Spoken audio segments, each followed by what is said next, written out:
Hey there! Welcome to Culture by Culture, a multidimensional exploration of Black and Asian pop cultural ties.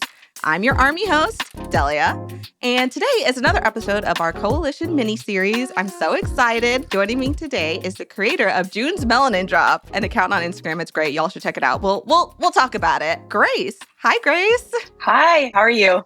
Very good. Please tell the listeners a bit about yourself and what it is that you do. My name is Grace. I am an Army. I've been an Army since 2020 during the B era. I guess my account, joonsmelanindrop, is really about thinking critically about K-pop and the fandom. I think it's easy to kind of idolize these idols and see no faults in them, but I think there's also a lot of things that we need to think about and challenge within K-pop because it's very multi-layered, and I think it's just more than the idols. The fandom also creates content and fuels a lot of the work that, these idols do. So yeah, I think us being in the conversation is always important. Yeah, I was talking to a friend the other day about that, actually. We were having a conversation. They're not into K-pop, just trying to explain how the fandom itself is as much of a machine, for lack of a better word, as the industry that kind of operates independently, but also in conjunction with the industry. Exactly, yeah. And I want to give a shout out to, the way I found your page was through BTS abolition memes. I had found them a while back,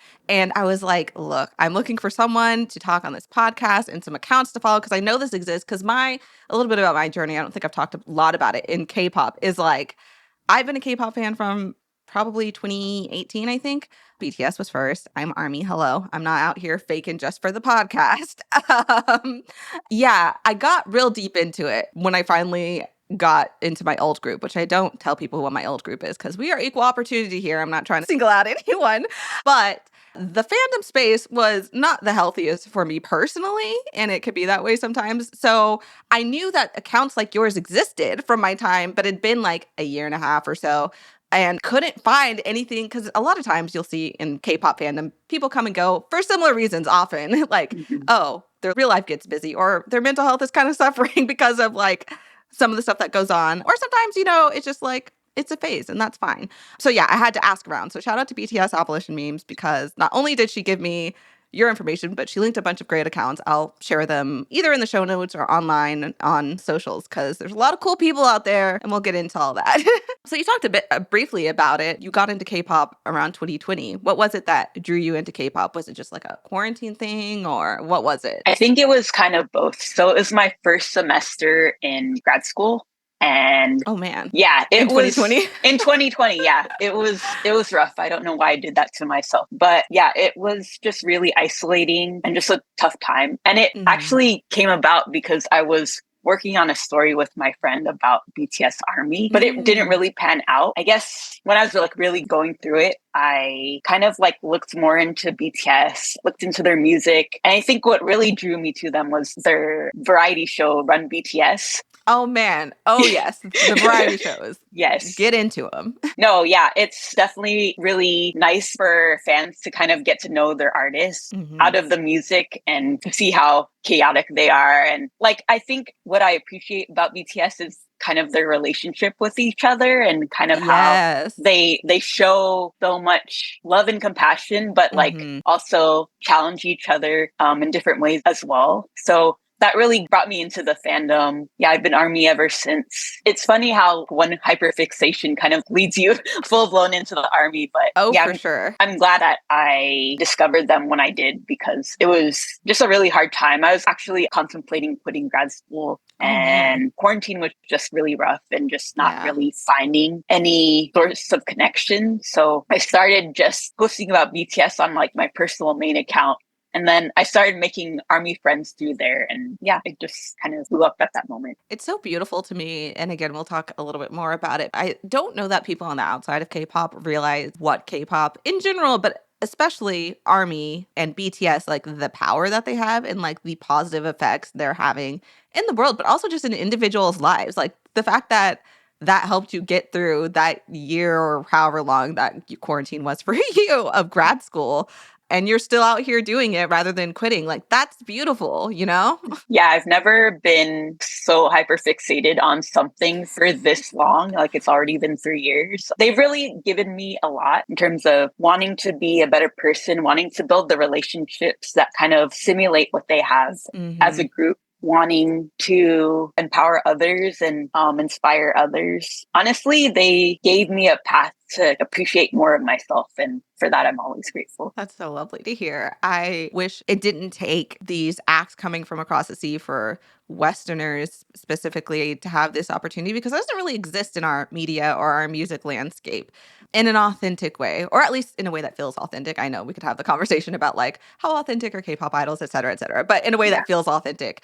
I don't think it really exists and hasn't. Like, I grew up in the Backstreet Boys NSYNC era, and like you weren't getting that from them, which is fine. But I think there's something that's so powerful from seeing these like authentic connections that some idol groups form. Again, not all of them, you know, it's an industry, of course, but especially groups like BTS. I was wondering what the catalyst of, so you were having this experience in quarantine of, you know, having a hard time at grad school. So sorry, that sounds real rough. And you come to BTS.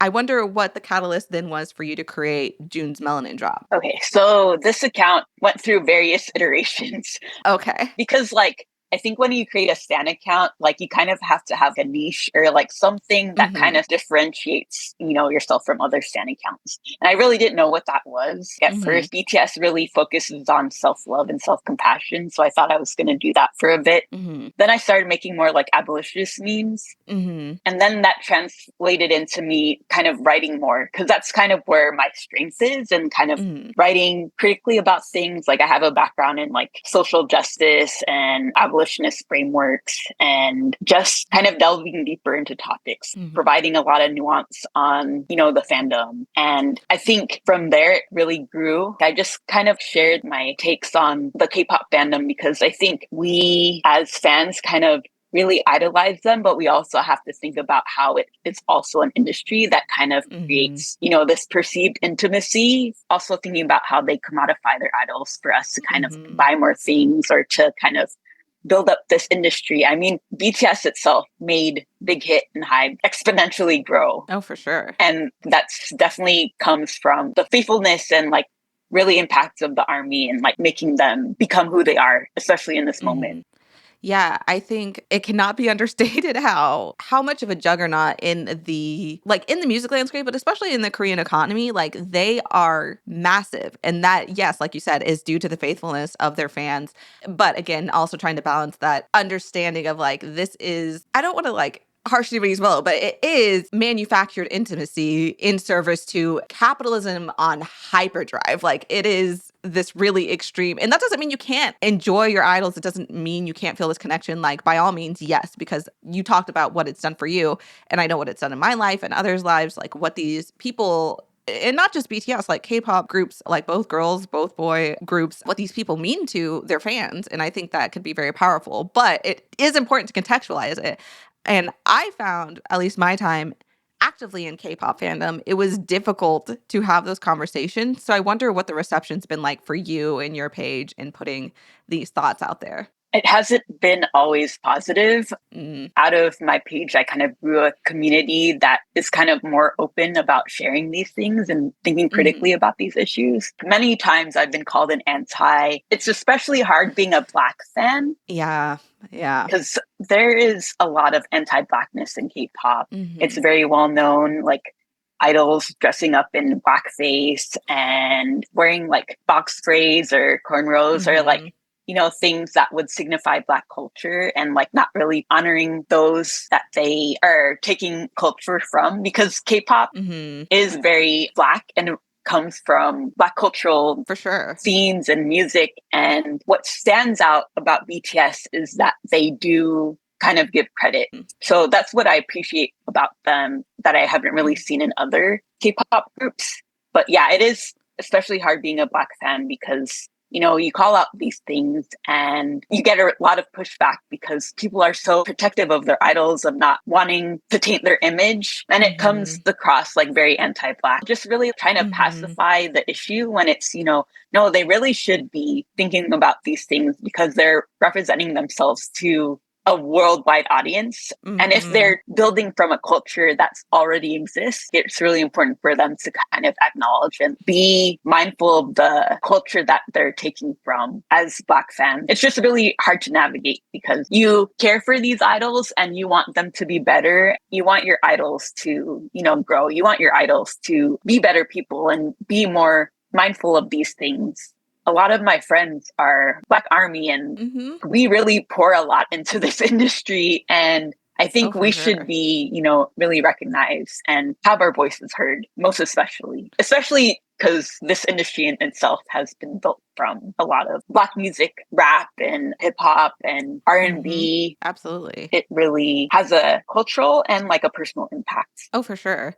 I was thinking about how you were talking about it being anti-Black, but it's also at the same time when talking about when fans are trying to defend their idols basically at all costs. It's also extremely infantilizing to the idols, which Mhm. is very often a form of racism that especially East Asian people face. It's like they're adults. They can Exactly. handle criticism. And I'm not saying it feels good. Of course it doesn't feel good to get criticized on a wide scale. Like we all know that. But nobody is coming up to defend. I don't know. What are some who's popping these days? Billie Eilish like that. Nobody is trying to like go to bat if she does something wrong to that level, because we all recognize she is a human who could probably understand concepts. Mhm. And it's just wild to me that on two axes, fans are purposefully or accidentally, who's to say, doing a racism. Mhm. And it's very difficult when these things come up to try and have these conversations where it's like, oh, we want to email the company and say, hey, it's not cool that this artist is wearing cornrows in this promo. Can we like not do that? But then you are going to have the fans who are like, leave him alone, leave her alone. She doesn't know any better. And it's like, well, how do we get her to know better then? Mhm. There's only one way is if we call it out. And then there's that added layer to the conversation of personally, my stance often, depending on the individual, is that there's so much responsibility on these industries. Like, I can understand that a K pop artist who is newly debuted, probably straight out of high school, is not going to really have the cultural context all the time to make the right decisions. And they're going to learn and they're going to mess up. That's fine. But these industries, these companies who send their idols out without any sort of training or understanding of a worldwide context and set them up for failure, oh, it gets me every time. Like, it goes all over me.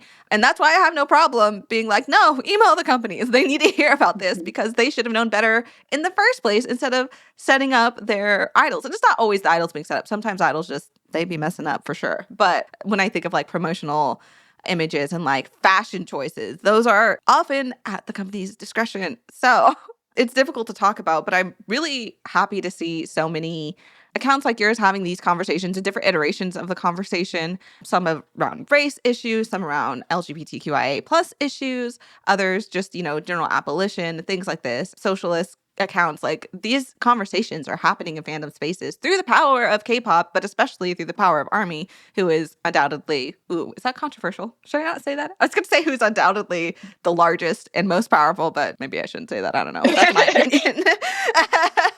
And so I wonder what it's been like trying to build coalition and affect change with other people across fandom, even if it's just other creators. Because I know maybe listeners who are new to K-pop fandom may not know this, but like often there are like movements from the fandom to affect change, whether it is like email campaigns like, hey, this person, you have your idol doing this, that's not correct. Or like in 2020, there was a lot of movement around Black Lives Matter. But before that, ARMY has always been philanthropic because BTS is philanthropic. My friend actually did the cover story for Time for Kids. There was a cover story about the BTS effect and talking about how fans are so philanthropic.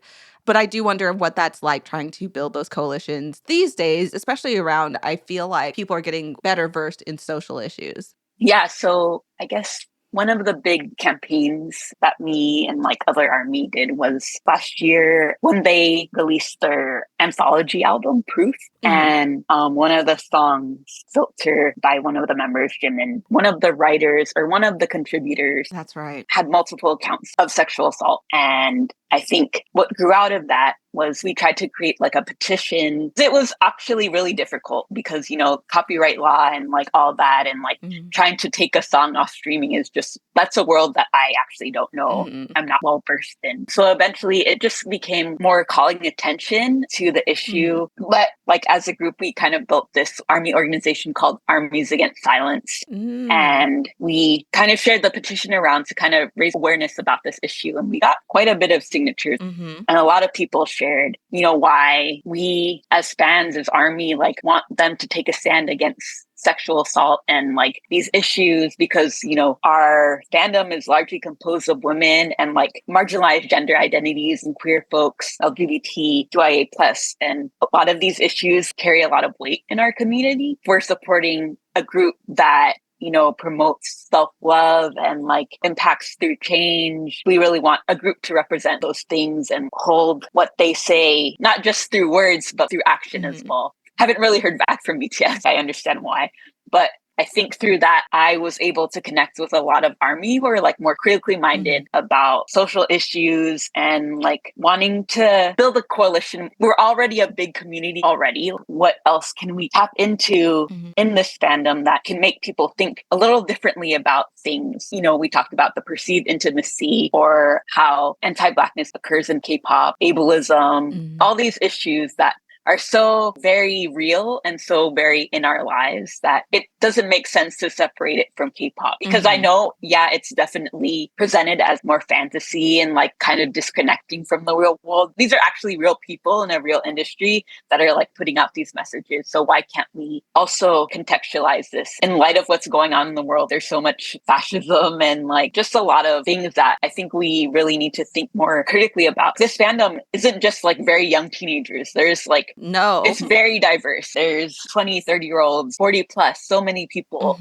kind of united around this band. And I think if we continue to share our takes on things and make our voices heard around like the exploitation of the K-pop industry, like how they're debuting all these teens really young, and it's so problematic. And like, it's really hard to find a sense of advocacy in those spaces because it's very male dominated. We as fans, we can't just passively listen to songs and like theorize about the lyric. We can also make a change in how this industry treats its idols and treats its fans. I think that's what the beautiful part about it is. We can do so much more. We're capable of so much more. I feel like that's been the trend and change in K-pop fandom pretty much from like BTS generation on. I see more people engaging critically. Not that I was in fandom. I said I joined in 2018, but when you look at the fandom in the past and like how the industry was operating in the past, I think people are just a lot more socially conscious and seeing the power of K-pop. And I think that is in large part because of BTS, of course. And I see fans, engaging more critically and wanting to make changes in fandom, but also through fandom in the greater world. Like the petition you were talking about, sure, maybe nothing changes with the songwriting credits or whatever with that one song, maybe because they don't want to. Hopefully that's not the case. Maybe just because legally they can't. But I think it is important to have those conversations because now they know that fans care about this. So in future, when they're looking at the works that they're going to do, who they're going to work with, they know like these are the standards we have to hold. Because unfortunately, capitalist machines are here to make money. And unless you as fans are going to stand up and say like, no, these are the standards we want you to hold or else you don't get the money, that's the only thing that's going to keep them from doing the things they do. Maybe artist input, but like even BTS, as huge as they are, only have so much input. Like the contracts are what they are. First and foremost, they have to make money. And BTS is some of the most liberated K-pop idols that you'll find. And even still, like, again, it's limited what control they have. Because I remember a lot of people like to talk about, this as an aside, but a lot of people like to talk about, oh, well, they own part of the company, yada, yada, yada. But like, they don't actually, like, their shares are negligible. Like any say they have in their careers at this point is just by the grace of HYBE and from the, respect that they've earned in the industry and like the faith that their company can put into them, but they still don't have freedom to just do whatever. And I think people forget that in the fandom, but also people don't realize that on the outside, like they're huge, but they still are in these contracts that are very predatory, all that stuff. So I really hope that we see in the future them not working with people like that. Because also I know that in Korea, that's sexual assault and sexual violence. We're starting to see movements over there, but like with a lot of pushback. So it's a whole thing that has so many layers again, Yeah. and why it's important to have these conversations. And I think these conversations will be ongoing for a long time. And that's okay that they're going to take time. But I think it's great that there are people like you and other people in fandom doing that work.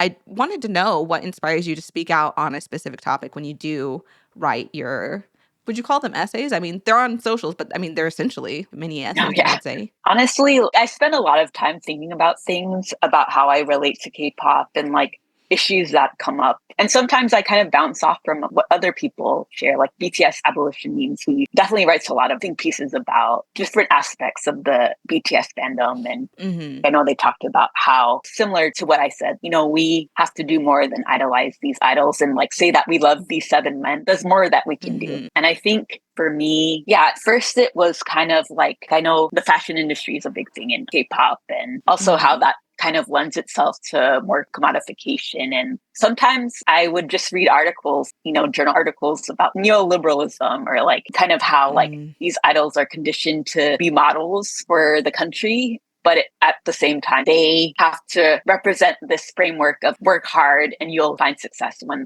that's not really the case, especially in Korea, where it's really hard to find employment and there's a structure at place. Instead, you're kind of thinking about yourself, your personal failure, which is very self-deprecating. And it doesn't get to the place where, no, it's actually workplace exploitation. It's actually us basically selling our labor to become useful in whatever workforce industry. I mean, there's a reason why mental health in Korea is so bad. Yeah. Like, the statistics are really startling and really concerning that come out of Korea surrounding mental health and things people do because of their negative headspace. Yeah. No, definitely the burnout too in K-pop. And I think BTS Abolition Meme shared a thing about JK talked about the song that they just released, Take Two. Like, oh, I totally forgot about that song. It's been so long ago. Yep. Yes, I saw that post. Yeah. It's wild. They literally are working so long and so often that they can't remember all the things that they've done. And, I really compare it in my mind to, again, if you're listening and you're not really into K-pop fandom, or maybe you just casually like BTS or Blackpink or whoever, the K-pop industry, the way that they recruit idols and treat idols, to me, is very similar to our military here. They like prey on the youth. They offer like, look at all this stuff that's going to be taken care of for you. You don't have to worry about anything. You don't have to plan. This is going to be your life for the next 7 years. We'll feed you, clothe you, house you, etc. And you're going to make it really big and be able to take care of your family. Like, it's very similar. And in the same way, like, they go live in dorms. Their whole day is planned and managed by the company. It's very similar to me. And similarly, they're going to do so much work and just so much output constantly over the course of those years. Yeah, they're not going to remember all the things that they do because it's not the same as artists here. I mean, sometimes there are still like really bad contracts that exist in America in the music industry, to be sure. But more often nowadays, like, these are labors of love. Yes, they have like contractual obligations, but like, they're writing their songs, they're singing their songs, like, they are very involved in that process, and they're doing it because on some level it's what they love to do. No, definitely. It's just hard to kind of take it in as a fan to see how much they are exploited. And even like RM sharing his whole day on YouTube, like that was wild. That was wild. It's surveillance, honestly, like how much access we have to these idols. And we don't think about how the K-pop industry feels, toxic fans like Sasaeng, or like fans that kind of go to their house or like send them things. It really is the industry that pushes these fans to the extreme because there's no set barrier of where these idols can, not exist as idols. I always feel the cognitive dissonance when these idols they do have days off, not as many as they should, but they do have them, and like, they'll go to their hometowns, and like, the companies will put out statements like, they're going home, please, if you see them, leave them alone, this is their personal time, they're not working, etc. I always feel this cognitive dissonance, like, okay, yeah, they said that, but why are you having to say that? Like, that's the question that we all need to be asking, because yeah, there's wild people who will do wild things in service of their fandom that is encouraged by the companies. Like, nobody wants to talk about it, but Sasaengs, which for listeners who don't know, are extremely obsessive fans, like stalker level fans who do like really scary things to try and get close to their idols, essentially. But yeah, the companies curate this environment that allows for that. And it's easy to point and laugh and be like, haha, Sasaengs. But having pages like yours and BTS abolition memes that say, like, no, it kind of starts with us and also is because of the companies. Like, you have to check your relationship with your idols here at this point, and we have to have those conversations now because Sasaengs at some point were just normal people, you know? Yeah, definitely. Yeah, and it kind of goes into the fact that we end up policing each other and like Mm-hmm. saying what constitutes a fan. But yeah, it really does boil back down to the industry. We're kind of just all witnessing and engaging with it. And, then you have to analyze, like, what is your culpability? You have to have those Mhm. conversations, which Mhm. are hard to have, but I think important. What has been the most surprising thing to you navigating these conversations in fandom? There are definitely fans that definitely don't want to hear it or Mm-hmm. feel like I am like taking apart their idol. But more that I've heard is just, fans are like saying like, really, thank you for saying this. No one is saying this. No Mm-hmm. one is, having this conversation about the surveillance of idols or how we as a fandom are contributing to their exploitation or like commodification of idols. Honestly, I can only think of a few accounts like mine's and BTS abolition memes that really break down these issues. And critical BTS reader, like there's not a lot of us. It's not surprising, but it's also like I wish what we share and what we kind of put out in the world is also part of the ARMY universe because sometimes Mm-hmm. it feels like you're so isolated, you're kind of speaking from a platform and no one's listening. Mm-hmm. But there definitely are fans that are critically minded. I hope in time that changes, but it is something to be said about fandom that as we've had this conversation, I've had specific instances in my mind, but I'm like, oh, I don't want to make anybody mad by saying Yeah. that time this specific idol did this specific thing, Because it's hard because you aren't coming from that place, but it's been such the norm in K-pop fandom that to say anything negative is to personally attack your personal favorite idol, and that's a personal attack on you. But I think that, like you said, I think that's changing. I think there are a lot of us who were in K-pop fandom, are in K-pop fandom, who have just quietly been like, I wish somebody would talk about how weird this is or how bad this is. And so I think as we see, it's kind of goes to the conversation about how representation is important. But even in fandom, like if you see people saying the things that you've been thinking all along, it makes you braver to say them. So I think things will keep trending in this direction. Fingers crossed. Yes, I hope so. I'm sure it gets hard at times, but I wonder what it is that keeps you in K-pop fandom and in ARMY in general. Sometimes I need to take social media breaks. It can be a lot, Mm-hmm. especially with the pushback. I do get a lot of hate DMs sometimes, and it's I'm it's so sorry. frustrating. But no, I definitely get more love, and I think just the friends that I've made through this fandom and like who I can really relate with and connect with have kind of made this experience much more enjoyable and like pushed me to, continue to do this. I feel like I'm more closer with my ARMY friends than like in real life friends. Yes, BTS brought us all together, but it's become a vehicle for us to really identify and like connect and Mm-hmm. build together and really call out things that aren't okay. There's definitely been some form of solidarity there. And BTS has definitely changed in their chapter too. I do appreciate their solo music. I feel like I've learned more Mm-hmm. about them versus their OT7 songs. Oh, for sure. Absolutely. Yeah, like August D and Yes, I was like, is she gonna say it? yes, Because I want D-Day to. is like, I oh my I gosh, love, I always love, on. I'm obsessed. Yeah, Yoongi is definitely one of my biases. And Same. I just appreciate his vulnerability and like how Mm-hmm. he, confronts capitalism, confronts like, Love that man. yeah, I know. I love him Absolutely. too so much. In his like, I guess his title track, Hagum, he talks about slaves to capitalism, slaves to Mm-hmm. flexing, like how capitalism as a structure, like, that's something that we need to break down. He comes from a background where he definitely struggled, Mm-hmm. but was able to open up through his music. That particular album has been a very like emotional experience. I identify strongly with that album as well. They give me strength, a lot of it. And I so agree. Again, he's one of my biases. So obviously I am going to be biased speaking on it. Yeah. However, having these solo projects where all of them are able to have this vulnerability, but especially Yoongi, because I find that his vulnerability isn't in this like, I mean, none of them are, but like his is specifically not packaged or curated in a way that's meant to be palatable to the listener. I Mhm. think he's processing his emotions and what he's going through in a very real and raw way that is authentic to him. And you can tell is cathartic to him. Yeah, and I think that's a beautiful thing for fans to see, especially when you talk about his commentary on capitalism coming from his position of power, Mhm. being part of the biggest K-pop group in the world, which K-pop, again, even if you love it, is a capitalist machine. Like that is Mhm. the power of that. Mhm. Like honestly, the fact some of the stuff he says, I'm like, the fact that he can say that, that's wild. Like, yeah, seeing them in their, I don't know what you want to call it, like mature era, if you want to call it that, has been very special, I think, if you are an ARMY fan, especially if you're an older one. Like the way I got into, I didn't mention that, the way I got into BTS in the first place, my little sister, who we're 10 years apart, she's been ARMY since like 2014 or something. So like I've always been aware. And then one day I was just like, you know what? She loves BTS and she has good taste. And I know of K-pop and there's no reason why I don't like it. I just haven't spent the time. So let me just watch the BTS videos really quick. And then I saw the music video for DNA and like my whole world shifted. Yes. But coming to it as an older person, I think is different than like my little sister who kind of grew up with them.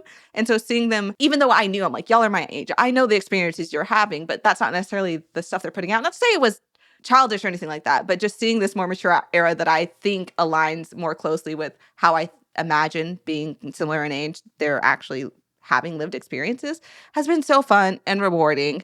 It's made me more engaged with K-pop fandom in general recently, because like I said, I had to take a step back for a while because it's hard out here. But with that said, while it is a lot, what do you wish that folks on the outside understood about K-pop fandom? I think that we're not a monolith. I wish people understood that it's just more than like us being loyal to 7 boys. We have real conversations. Like there's PhDs. That's like what I was gonna actually in this say. fandom, like actually doing their dissertations on BTS and like fan culture and fandom. There's so many strengths and talents in this fandom that it's really amazing to see. Yes, people do edits and stuff and memes, but it's so much more than that. We really are a community of so many different people. And like, yes, we come together for this band, but I think we all bring something different to the table and bring a very diverse set of perspectives. And like we talk about, we hope that the critical thinking minded ARMY like grows to be something much more. Like I do definitely see that coming, because I think the outside, or like what they call the locals, they see the fanaticism or the bands like showing up at the airport, but it's just more than that. We really bring a lot to what K-pop is all about, and we're not tied or beholden to these industries. We're actually trying to challenge them and trying to make them, be better. I'm not sure if we'll make, listeners of this podcast more into BTS or K-pop, but like, I hope so. I hope so. Like, there's definitely a really interesting world that exists through this music. Yeah, I was going to say, you're so right about the framing of K-pop fandom. Like, people will report on, oh, they apparently like organizing around Black Lives Matter. It's wild how these people who are so boy crazy can do that. And it's like, it could be both and, like we're crazy about these particular boys, but that does not preclude us from doing all the rest of this. The amount of professionals in this space, why do you think we're able to organize the way that we do? It's because we have people who are often professional organizers for nonprofits in their day jobs. We have lawyers, we have PhDs, like you were saying, like you're in graduate school. Like there are people who, not that anybody can affect change, you don't need all of that, but I don't think that the locals, as you said, understand. It is not only just people that that are in this fandom, it is every echelon of people that you can think of exist in this fandom. I think is the thing that I would want people to understand. You go to the doctor's office, your doctor might be ARMY. Like, you literally never know. Exactly. We live complex lives out of the fandom and inside. For sure. I remember, this is a different K-pop group, I had a mutual, and I found out she had like a husband and kids. Like we'd been moots for a while. And I was like, oh, I mean, cool, but like had no idea, because again, we live these lives outside of it and you just would never know. I do think it's similar to, not to bring up Harry Potter because like, yikes at what, that woman has done. But I do find it similar how people rallied around and like were really inspired by these stories. And then eventually you see organizations like the HPA, which is now called Fandom Forward for clear reasons, but like organized to affect change because they were so inspired by those stories. And so I'm hoping that's the direction K-pop fandom is going. And that's what it seems like to me. Like we're so inspired by the music in some cases with these K-pop groups, and especially the philanthropic efforts of others like BTS, that it inspires you like, you know what? We're going to go forth. And I think it's actually also really similar. You have companies like Hybe who do try and skirt that line of like ethics as far as what they put out sometimes, and the fandom being like, no, BTS wrote songs about this and talked about this, and these are the morals that I've taken in, so we're going to hold you to that standard. And I love that. And I hope it continues. I hope so too. Do you have any other hopes for the future of K-pop fandom? Like, I really appreciate HYBE release this dynamic pricing and like increasing the ticket Mm-hmm. sales for concerts. And I appreciate how there's kind of this new set of organizing that's happening to kind of push back that extreme iteration of capitalism that this Mm-hmm. industry capitalizes on. Mm-hmm. So yeah, it definitely makes me hopeful that this issue and many others will come forth. And we already have a set community and we can really push back on the things that this industry does, because it's not always peachy. There are times where they really are just exploiting fans, and Oh, for sure. we need to, have our voices heard and really put in the work to show that, we actually care about these artists and we don't want people to lose access to them because of costs and because of the inaccessibility. Fairly recently, somebody put out a little mini essay about how these pricing structures that have existed in the past and like how expensive things are and all this stuff encourages Sasaengs, like by cutting off access, like, oh, here's the intimacy, but dangling it in front of them, like, oh, but at a cost. Those are the things we're talking about where we're saying, like, these companies curate this environment that creates unsafe conditions for the idols. Yeah. So, yeah, I was really happy with the dynamic pricing. I hope things keep trending in this way as far as pricing structures and how these companies think of the fans also.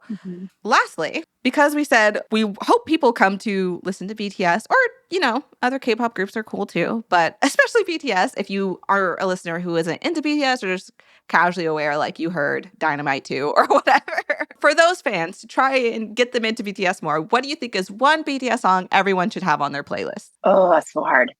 Okay, you can do a couple if you need to do a couple. I really so it's one of their B-side songs, Paradise. And okay, it's funny because it's actually a song that's founded on like Marxist principles and like anti-capitalist. It's basically saying like you don't have to work more than you have to. But everyone loves Black Swan. Like it's a beautiful song. The choreography is like gorgeous. Jimin is a professional dancer and outdances that song by far. For sure. The talent. Let's just listen to all of them, honestly. like Paradise, Black Swan. Yeah. Well, that's all I had. Before we go, was there anything else that you wish that we had more time for? No, I just really enjoyed this. I had so much fun talking about BTS and things I feel like I couldn't talk about, that I think about all the time. It's really cool to kind of share it in a podcast form. I was also very appreciative to finally have a section to be like, no, this is the BTS hour. Let's talk about it. Definitely. Because it's been in spurts, but I try not to derail. I'm like, okay, keep it in. Well, thank you for joining me so much. Can you please tell the good folks where they can find you and what you've got in the works currently? Sure. So my Instagram handle is at Joons, JOONS, melanindrop. Honestly, I can't believe I just said joonsmelanindrop. We didn't even talk about the name. Like, can we talk briefly about the fact that you called it joonsmelanindrop? Sure. I die. Yeah, I know. So basically, Namjoon, the leader of the group, has faced a lot of colorism in his trajectory of being an idol. Like he's been called like the ugliest member. And I feel like that also borders towards anti-Blackness. And I think as till now, all of his photo shoots, the melanin is really shining. And I'm really proud of him because before it, he would really like use a lot of filters to kind of downplay his skin tone. And the industry really does whitewash their photos and for sure. erase their like natural skin tone. And it's such a struggle. I think it was more of an appreciation about, hey, we need to really appreciate the skin that they're in. And it really is beautiful to see idols that are melanated. And like that in itself is a conversation topic and a backtrack into how perception of beauty in South Korea really need to be talked about in this Lookism culture. So yeah, it kind of branched out of that in wanting to kind of appreciate his melanin. And yeah, but then it just grew out to just being a critical No, I'm obsessed. Yeah. I love it. I'm obsessed. Do you have anything in the works that you want people to know about over there? I've always been thinking about like this intersection of fashion and K-pop. So I've been reading this book. I don't remember the full name, but it's like anti-capitalist form of fashion. And I read like a lot of anti-capitalist texts and like try to reference it to K-pop. So that's usually in the works. Also thinking about Sasaeng culture. That's definitely something that I want to delve deeper into also. From a critical lens, not... From a critical lens, like, no, you should be a Sasaeng. No. Yeah. Oh, well, that's great. Definitely go check out her account. I will also... either put them in the show notes, like I said, or list some more accounts because there is so many incredible people doing this work. If I could like spend hours in it, maybe a podcast just dedicated to that. I'll throw that idea. If any of y'all want to make a podcast dedicated to that, that'd be very, very cool. Because it's great work being done over there. If you're new to K-pop fandom or new to BTS, haven't listened to, I urge you to give it a chance because there's, like I said, great work being done over there. With that said, thank you all so much for listening. If you are a BTS fan, I do want to know who's your bias. Please tell me. You can let me know at CultureX Podcast on Twitter or IG, even if it's OT7. Like, give OT7 love. I would love to know. But yeah, until next time, keep it chill and keep it nerdy. Bye.